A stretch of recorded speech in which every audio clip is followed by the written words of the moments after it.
Bonjour, bonsoir à tous les amis, bienvenue dans le Face to Face avec Sam. Aujourd'hui, Kevin, enchanté, je peux te serrer la main? Bien sûr. C'est un plaisir, véritable plaisir d'être avec toi.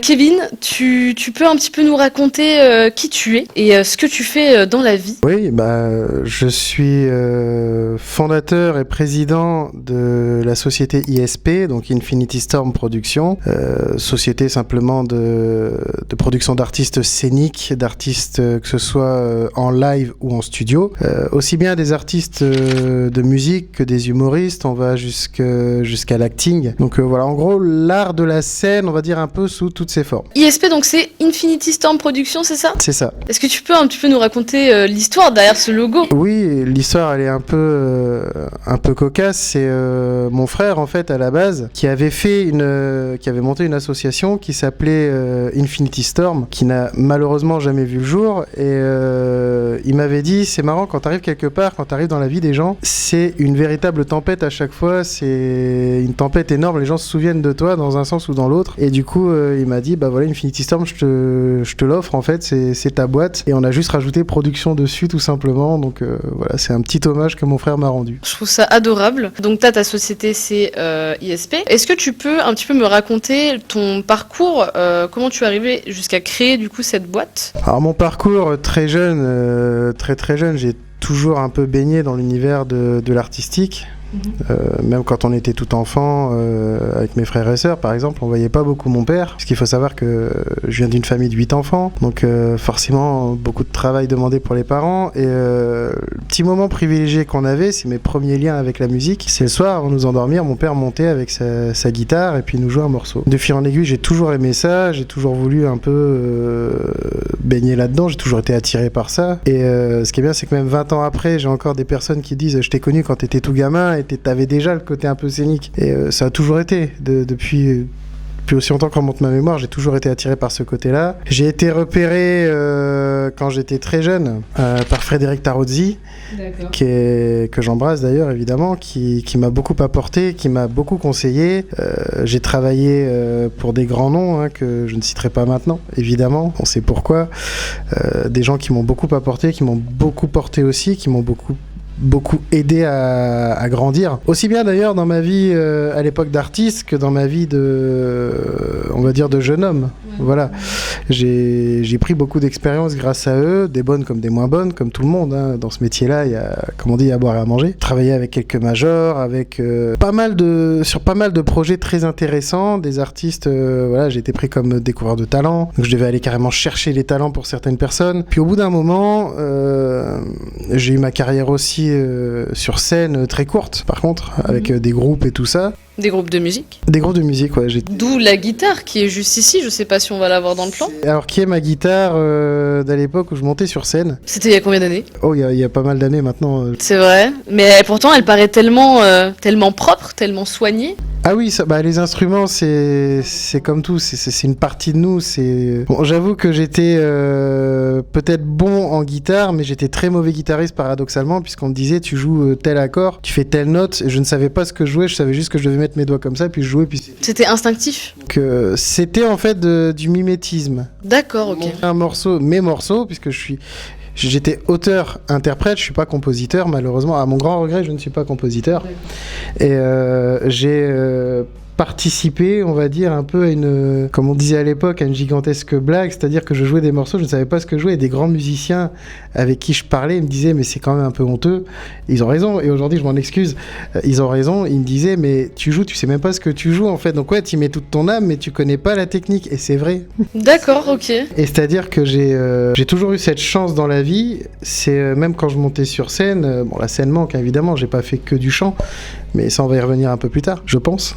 Et j'ai toujours eu cette chance. Il y a toujours des artistes qui, avant de monter sur scène, faisaient des vocalises. Ils avaient besoin de chauffer leur voix. J'ai jamais fait ça. Et d'ailleurs, la coach vocale qui me suivait à l'époque, la pauvre, à qui je présente mes hommages, qui se reconnaîtra, me disait tu vas finir par littéralement t'exploser la voix et on va avoir une annulation de tournée, ça va nous coûter une blinde.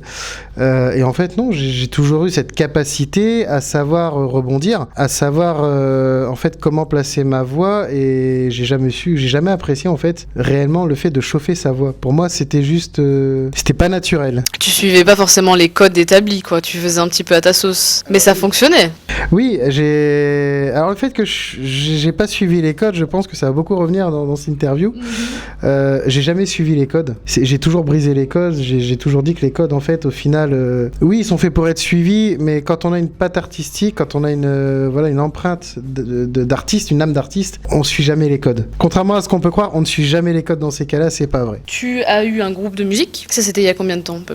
Le groupe de musique qu'on avait, c'était il y a un peu plus de 15 ans maintenant. Un peu plus de 15 ans. 15 ans, ouais. Ouais, en fait, on dirait pas comme ça, mais il en a 50, là, il a 50 ans. Non, Il a réussi. Je vais pas dire mon âge, j'ai moins de 40 ans, mais il y a un peu plus de 15 ans. Donc c'était il y a plus de 15 ans. Ensuite, tu t'es redirigé vers tout ce qui est le monde du cinéma, c'est ça? J'ai participé à des tournages, oui, effectivement, mais on va dire à très petite échelle. Très petite échelle. En tout cas, sur face caméra, j'étais à petite échelle.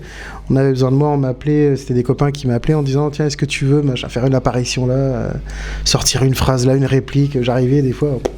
C'était pas grand chose, hein, mais bon, c'était marrant, on faisait ça ça faisait une expérience en plus, c'était sympa. Après, des années plus tard, j'ai participé à des projets où je faisais des courts-métrages, enfin, je participais à l'équipe technique des courts-métrages, ce qui était une bonne expérience aussi, hein, c'était pour une école du cinéma notamment, que je ne citerai pas non plus pour l'instant. Oui, okay. Voilà, je pense qu'on en avait parlé. On en avait parlé, ouais. Et non, c'était une très bonne expérience. C'était très enrichissant. Et après avoir fait la musique, je suis parti un peu sur l'univers comique, puisqu'on me disait toujours que j'avais un humour on va dire très, très prononcé, et j'ai voulu on va dire prendre le lead un peu là-dessus, et je me suis dit pourquoi pas tenter un one man que j'ai fait. D'accord. Plus ou moins fonctionné, on va dire. On l'a pas fait à grande échelle, celui-là, on l'a pas... C'était plus restreint, voilà, c'était quelques petites salles. Mais j'ai jamais... j'étais pas vraiment dans mon élément. C'est pas quelque chose qui te fit beaucoup, quoi. Alors, c'est très amusant, mais je me dis que, surtout avec, on va dire, la génération actuelle, c'est très compliqué dans la société actuelle de pouvoir faire rire les gens, puisqu'on a beaucoup de sujets qui sont devenus tabous. Le principe de l'humour noir, c'est de la dérision quasi à l'état pur, voire de l'autodérision. Ça m'est arrivé de me clasher moi-même. Moi, mon public qui venait me voir, il savait tout de suite qu'il allait prendre des vagues dans les dents, ce qui était tout à fait légitime. Mais en même temps, on le faisait avec bienveillance et respect. Tu penses qu'il y a un petit peu trop de tabous, peut-être, maintenant? Il y a un peu trop de censure? Ah oui, forcément. Après, attention, quand je dis qu'il y a trop de censure, je vais quand même mesurer mes propos. C'est-à-dire que, on va dire dans les années entre 2005 et 2010, il y a un humoriste qui s'est mis à la chanson, qui était Didier Bourdon, qui avait fait une chanson qui s'appelait On peut plus rien dire. Je vous dis Jésus, désolé ça n'intéresse plus, et pareil pour Bouddha. Et cette chanson était très, si je peux me permettre, très parlante, déjà à l'époque. Et en fait, c'est une chanson, bon, il y avait son talent de chanteur, on va dire un peu atypique de chez Didier Bourdon. Clairement, oui. Qui est un artiste exceptionnel, mais... On l'embrasse. Sa chanson était vraie, ses paroles étaient vraies, et il avait juste poussé un petit coup de gueule, il avait raison, ce qui a fonctionné, et du coup, ce qu'on a vu, c'est que même aujourd'hui, c'est pire encore. C'est-à-dire qu'aujourd'hui, on a des artistes qui font uniquement de l'humour parce que c'est leur manière de s'exprimer. Et faire de l'humour, surtout de l'humour satirique, de l'humour noir, le principe, c'est de prendre quelque chose qui peut piquer, qui peut faire mal, quelque part, de l'extrapoler vraiment pour le mettre en avant et montrer à quel point une situation elle peut être ubuesque, voire même totalement ridicule. Le problème, c'est qu'aujourd'hui on a des personnes bien pensantes qui vont se permettre de juger ça au premier degré, qui ne comprennent même plus le second ni le troisième degré. C'est là en fait qu'on a un petit peu un décrochage culturel quelque part qu'on n'avait pas avant. On sortirait un Coluche aujourd'hui, il se ferait lyncher. On sortirait un Pierre Desproges aujourd'hui. ça passerait pas non plus, ou un Thierry Leluron, ça passerait pas non plus. Oui, c'est notre époque. Voilà. Une autre génération. Il faut savoir vivre avec son temps. À cette époque-là, il y en a qui malheureusement n'ont pas toujours donné l'exemple non plus, même chez les artistes. Et je pense qu'il y a un juste milieu à avoir. Faut pas être sectaire, mais faut pas non plus, je pense, tout fermer. Pourtant, il y a eu d'autres expériences. Il y a eu de la radio avec certains amis que j'embrasse aussi, pareil, qui vont se reconnaître très rapidement, qui m'ont beaucoup aidé, que je remercierai jamais assez. Des conseils énormes que j'ai reçus. Parfois, c'est pas grand-chose. Un petit conseil, en fait, on dit souvent, ça peut changer la vie d'un homme. Et j'ai reçu de précieux conseils de la part de grands noms. J'ai eu cette chance, ce privilège. Et oui, j'en suis honoré. Encore aujourd'hui, j'en suis honoré. Mais c'est des expériences. J'ai fait de la radio, j'ai travaillé avec des personnes de la télé. Quel est un des conseils, pour rebondir sur ce que tu viens de dire, quel est un des conseils qui t'a le plus marqué dans ta vie ? Alors, l'un des conseils qui m'a le plus marqué, c'était... Je me souviens, j'avais peur, parce qu'on a tout le temps peur quand on commence à proposer un projet. On a forcément cette crainte du est-ce que le public va suivre, est-ce qu'on est à la hauteur, est-ce qu'on n'est pas un peu trop dans notre univers à nous, est-ce que les gens vont adhérer. Donc on a forcément quand on est artiste, on a forcément des doutes. Et il y a un conseil qui m'a été donné d'une grande personne qui m'a dit « Jeune homme, n'oublie pas une chose, on n'est pas à l'abri d'un succès ». Et cette phrase-là, je la trouve magnifique parce que c'est vrai qu'au final, comme on dit, ça a été prouvé scientifiquement, hein, 100% de ceux qui ont gagné, ils ont essayé. C'est vrai, retenez ça. Si on n'essaie pas, on ne saura pas. Après, un conseil qui revient souvent dans le métier, c'est quoi qu'il arrive, tenter. Vous avez le droit de vous tromper, vous avez le droit de vous planter, tant que vous le faites bien. Mais oui, c'est l'un des conseils les plus précieux que j'ai eu. Ça n'a pas été le seul, évidemment. Mais des conseils, j'en ai reçu quasiment toute ma vie, en fait, par des gens qui avaient une carrière qui sera toujours supérieure à la mienne et que j'aurai toujours en admiration. Puisque à la base, je suis arrivé, j'étais personne. Ces gens-là, ils auraient pu me dire, t'es gentil, fais tes preuves et tu reviens nous voir après. Non, ils ont été là. Ils ont été bienveillants. C'est ça, il y a eu cette bienveillance, il y a eu ce côté un peu, je dirais, cocon familial. Alors que j'étais pas de la famille à la base. Et il y en a qui m'ont pris sous leurs ailes, il y en a qui m'ont donné des conseils, il y en a qui m'ont permis de monter sur scène, il y en a qui m'ont permis de m'épanouir, aussi bien dans la création que dans tout ce que j'ai fait en fait. Donc ça, c'est quelque chose qu'on n'oubliera jamais, je peux pas l'oublier. Je suis quelqu'un de l'ombre et puis, comme j'ai dit, c'est pas plus mal d'un côté, puisque quand on est dans l'ombre et qu'un artiste a besoin de toi, c'est au dernier moment qu'on te voit arriver et quand tu défends tes artistes, quand tu les aides à défendre un projet, c'est la réaction du public, moi en fait, qui me plaît énormément. C'est très dur à expliquer avec de simples mots, mais ce que l'univers artistique nous apporte, ça n'a pas de prix.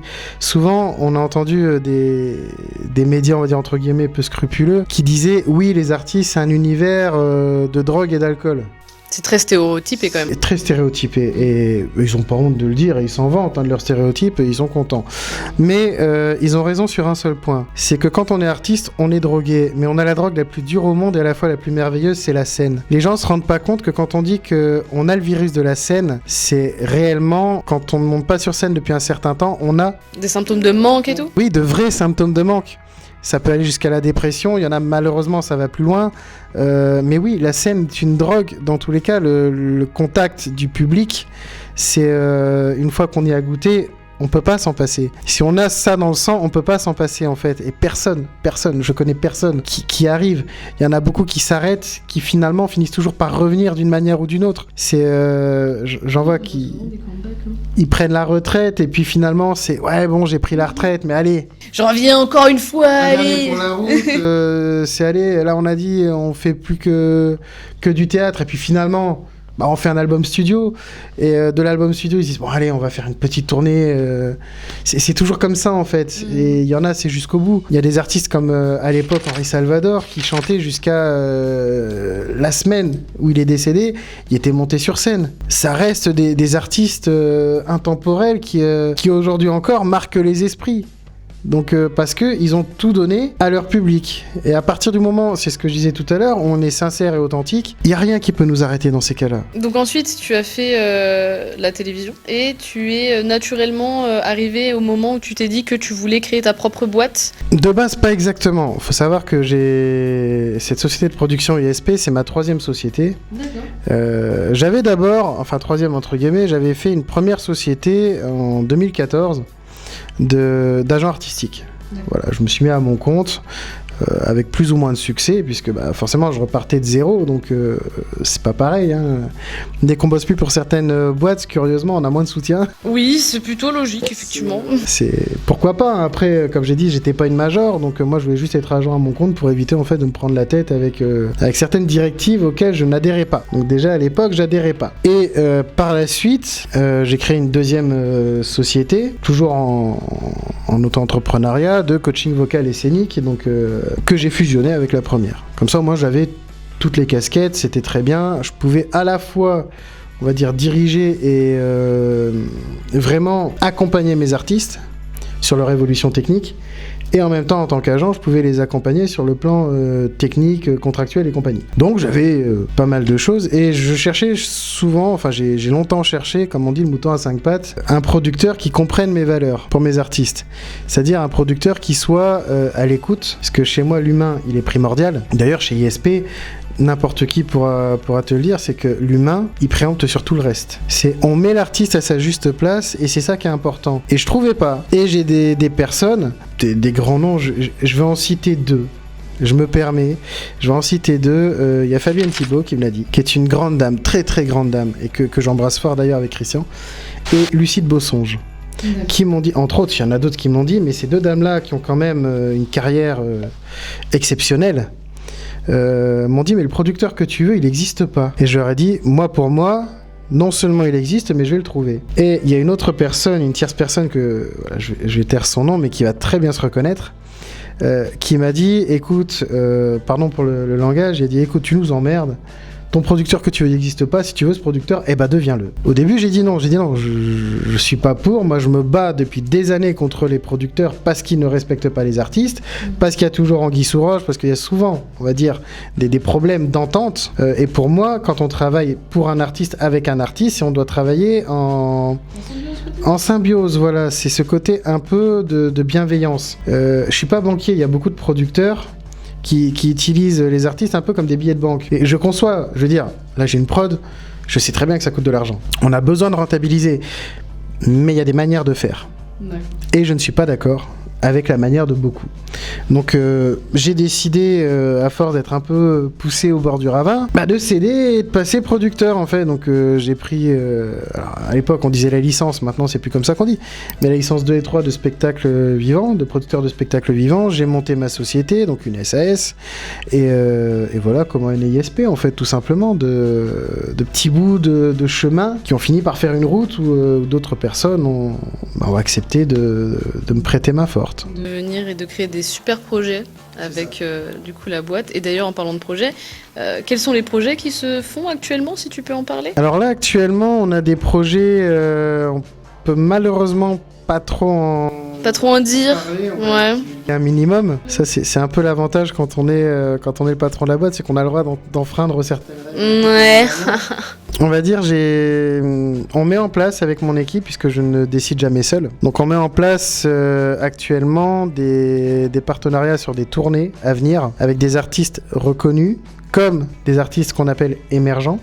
Toujours pareil, en mettant l'humain avant, c'est-à-dire que les artistes avec qui on va travailler cochent toutes les cases de... Je vais pas dire de l'artiste parfait, parce que ça n'existe pas, mais en tout cas d'un artiste humain. Ça, c'est important pour nous. C'est important parce que même pour le public, en fait, c'est une sincérité, et le public ne s'y trompe pas. C'est-à-dire qu'un truc tout simple chez ISP, par exemple, on ne pratique pas ce qu'on appelle le one-shot. C'est un contrat, le one-shot, que on va dire certaines majors font souvent. On signe un artiste en disant voilà, tu signes mais pour un contrat, puis après tu laisses ta place. D'accord. Nous on fait pas. C'est plus sur le long terme voilà. Chez ISP. Il y a un suivi, c'est-à-dire que on sait, c'est l'avantage en fait d'avoir fait de la scène, c'est que quand on est artiste, on a un message à faire passer. Et ce que je demande en fait, c'est de remettre l'artiste à sa juste place, à savoir le message doit passer. Sauf que chez ISP, on a on va dire un credo qui est plutôt simple, c'est que les nouvelles musiques qu'on entend, même si je respecte énormément les nouveaux artistes, attention, ils font leur carrière, ils remplissent des stades, ils remplissent des zéniths, il n'y a rien à dire. Mais quand on regarde sur le plan, on va dire musical, souvent le constat qui revient, c'est creux. On a entendu un morceau de l'album, on a quasiment entendu tout l'album. Alors qu'avant, il y avait une recherche de musicalité, il y avait quelque chose qui étaient, bon, à part quelques-uns évidemment qui sortent du lot, ça on en parlera une autre fois, mais avant il y avait une recherche de musicalité, il y avait des textes qui voulaient dire quelque chose. Et aujourd'hui en fait on sert tout le temps la même chose au public, donc il s'habitue, mais au final le public se lasse très vite d'un artiste récent, alors que malheureusement il y a des artistes qu'on peut citer qui étaient en tête d'affiche dans les années 2000-2010. Qui sont encore écoutés aujourd'hui, quoi. Et non, qui sont oubliés. Ah non, c'est l'inverse. Ils sont oubliés, alors qu'à l'époque, on aurait dit, mais jamais ils tomberont dans l'oubli. Ils sont oubliés. Alors qu'il y a des artistes des années, des années 50-60 qui sont décédés à cette époque-là, voire des qui sont décédés, on va dire, au niveau des années 90. Je pense à Gainsbourg, je pense à Brassens, je pense à Brel notamment, à Edith Piaf. Aujourd'hui encore, on sait qui ils sont. Oui, effectivement. C'est rentré dans le patrimoine français. C'est ça. Et moi, ce que je voudrais aujourd'hui, c'est faire cette jonction entre les artistes d'avant, l'ancienne génération, qui pourtant n'est pas, attention, quand je dis ancienne génération, c'est qui ont un bagage certain et une légitimité. Ce que je demande aujourd'hui, ce que je recherche chez ISP, c'est que ces artistes-là passent le flambeau à la nouvelle génération, tout en continuant leur carrière. Attention, c'est pas dire ils passent le flambeau, ils s'arrêtent. Non, ils ont leur place et ils doivent continuer. Et tant qu'ils en auront envie, ils auront leur place. Il y a toujours un public pour tout le monde. Et le principe, c'est de prendre de la musicalité à l'ancienne, pas au niveau structure à proprement dit, mais au niveau recherche de musicalité, au niveau des textes aussi, et pas avoir des textes redondants qui disent la même chose sur trois couplets et deux refrains. C'est pas intéressant. C'est pas intéressant. Il faut vraiment une recherche de musicalité, une recherche de sens, mais avec les sonorités modernes. Et je suis persuadé qu'en remettant la musique à cette place-là, et ben là, en fait, on va redorer l'image de la chanson française déjà, et le public va revenir. C'est un mix, en fait. C'est ça. Mais ce qui a toujours été fait. Mais toi, t'aimerais remettre ça en avant. L'un des meilleurs exemples sur le sujet, pour dire, c'était à l'époque, il y avait un jeune chanteur qui s'appelait Johnny Hallyday, qui faisait ses chansons comme ça. Bon, ça allait. Ça allait. Et un jour, il rencontre un monsieur qui s'appelle Charles Aznavour, qui lui dit écoute, tes chansons sont bien, mais il faut évoluer, sinon tu vas tomber dans l'has-been. Et Johnny lui a dit écoute, si c'est comme ça, t'as qu'à me faire un album. Charles Aznavour, grand nom quand même de la chanson française, l'homme aux 1000 chansons quand même, et encore, il en a fait plus, a dit d'accord. Et l'un des titres qui a réellement lancé Johnny Hallyday, c'était Retiens la nuit. Qui a été écrit par Charles Aznavour. Par Charles Aznavour, ce qui est assez impressionnant. Johnny Hallyday que j'ai connu, que j'ai croisé et qui était une personne exceptionnelle, réellement exceptionnelle. Au-delà de tous les clichés, au-delà de tout ce qu'on peut en dire, j'ai eu la chance de rencontrer l'artiste et l'homme qu'il était. Et le seul regret que je peux donner par rapport à cet artiste-là, c'est peut-être justement de ne pas l'avoir mieux connu, tout simplement. Mais c'était quelqu'un d'exceptionnel. Est-ce que du coup, au-delà de ces projets-là actuels que tu as avec ISP, est-ce que aussi tu peux me teaser un petit peu des projets que tu aurais dans le futur avec ISP ? Oui, je pense que je peux parler d'un ou deux projets. On a des projets de tournée, comme on a dit. On a surtout des projets au-delà des tournées d'un festival, un très gros festival. Donc là, on n'a pas le droit pour l'instant de dire beaucoup. Simplement, c'est un festival qui portera sur l'humanité. Encore une fois, on en revient sur le thème. C'est un cercle vertueux. Qui est important pour nous. Et le nom du festival, ce sera le Symphony of Humanity. Je pense que tout est dans le titre. On aura pas mal de surprises, pas mal de messages, mais toujours dans la bienveillance. C'est-à-dire, on va pas faire du matraquage, on va dire, d'information. On va vraiment le faire intelligemment. On va pas faire des chansons trop engagées, des trucs comme ça sert pas à grand chose, puisque les gens au bout d'un moment peuvent s'en détourner. Donc on va plutôt partir sur un format où il y a des artistes qui vont venir, qui vont défendre leur projet et qui vont ni plus ni moins passer leur message par rapport à leur expérience sur tel ou tel type. C'est un festival qui va lutter contre toute forme de discrimination.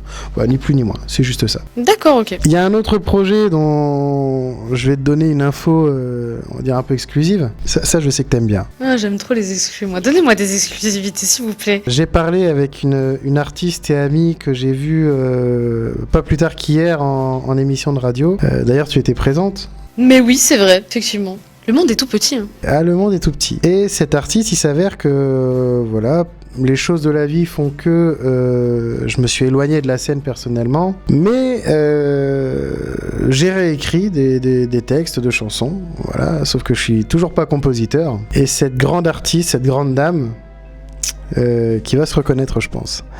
Qui est un peu, comme j'ai dit hier, et c'est vrai, C'est un peu ma marraine dans le métier, celle qui m'a beaucoup apporté. On est en train de voir, il y a des discussions pour qu'elle fasse elle-même la composition de mon album. Pour l'instant, ce sera juste un album studio, mais après, pourquoi pas avoir... Pourquoi pas le montrer au monde? Pourquoi pas? Ça serait intéressant. Et pourquoi pas repartir aussi sur une tournée? Pourquoi pas, tout est ouvert. Ça serait une possibilité? Ce serait une possibilité, on verra. Une tournée de toi, là, comme ça, sur scène? On verra. Si je reviens, on verra. Ça serait génial. Ça serait trop bien. Est-ce que tu aurais, toi, des messages à transmettre à des personnes qui voudraient soit se lancer dans... Parce que tu as fait tellement de choses, tu as bossé dans tellement de métiers artistiques, que ce soit la radio, que ce soit le cinéma, que ce soit la musique. J'ai même été... J'ai été dans la direction d'une comédie musicale, pardon, qui n'a pas vu le jour pour des raisons techniques avec des désaccords de production. D'accord. J'étais pas dans la prod à ce moment-là, donc forcément... dire quand on a des désaccords, c'est très rapide, hein. C'est le producteur qui a le dernier mot. Mais oui, j'ai aussi fait ça, de la mise en scène, notamment aussi pour une humoriste, on a fait plusieurs mises en scène, on a fait des clips, donc oui, j'ai fait pas mal de, on va dire, de petits bouts de pièces de puzzle. Voilà, qui s'emboîtent en un... mais c'est quand même assez impressionnant. Et je voulais savoir si toi, tu aurais par exemple des conseils à donner, un message porteur d'espoir peut-être à des personnes, surtout à la génération peut-être de maintenant, mais même encore de tout âge, qui voudraient se lancer et qui ne savent peut-être pas par où commencer, qui se disent peut-être qu'ils n'ont pas de contact, qu'ils ne savent pas vers qui se tourner, que peut-être ça va leur coûter trop cher et peut-être que ça ne en vaut pas la peine parce que c'est un métier qui, pour eux, peut-être est incertain. C'est pas un métier à CDI fixe, c'est un métier où il y a plein de choses qui se passent. Donc est-ce que tu aurais peut-être quelque chose à dire Il y aurait beaucoup à dire là-dessus, mais disons que le plus gros conseil que je puisse leur donner, c'est... Il y a toujours des gens qui vont vous dire que ce que vous voulez faire, c'est impossible. C'est impossible à réaliser. Et ils ont raison. Ils ont raison à un détail près, c'est que quand ils disent que c'est impossible à réaliser, c'est que c'est impossible pour eux. C'est impossible avec leur conception, avec leurs limites, avec leur vécu. Chaque personne a un vécu différent. Ça, c'est la première chose à savoir. Donc, ce qui est impossible pour les uns n'est pas impossible pour les autres. Dans la vie, j'ai toujours dit, il faut deux choses. Du culot et du respect. Si on a les deux avec la bonne parcimonie, honnêtement, il n'y a aucune porte qui s'arrête. Aucune porte peut nous arrêter, peut nous empêcher d'avancer. Si vous avez le culot d'y aller, mais avec le respect des personnes que vous avez en face de vous, qu'est-ce qui vous empêche d'aller loin? Il n'y a rien. Il n'y a rien, les portes, elles s'ouvrent. Et le deuxième conseil, c'est quoi qu'il arrive, ce métier-là, c'est un plaisir. C'est une passion. C'est-à-dire que, je vais donner... Tu me parlais d'anecdotes tout à l'heure, je vais t'en donner une. J'ai eu la chance de rencontrer monsieur Michel Galabru, qui était un monstre sacré, et un monstre sacré de gentillesse, pas seulement du cinéma d'ailleurs, mais une personne vraiment adorable. Qui m'a dit...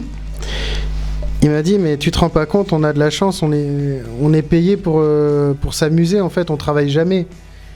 Et moi, à cette époque-là, je me souviens, j'étais encore assez sectaire dans ma façon de penser. Il fallait travailler, il fallait cravacher, c'était tout le temps, il fallait y aller, toujours surpasser. Et j'ai dit, excuse-moi, mais je suis pas d'accord, en fait. Quand on fait un rôle, on le prépare. C'est du travail. Et il m'a regardé avec un grand sourire, il m'a dit, mais non. T'as pas compris, je vais t'expliquer. Donc forcément, on ne peut que écouter.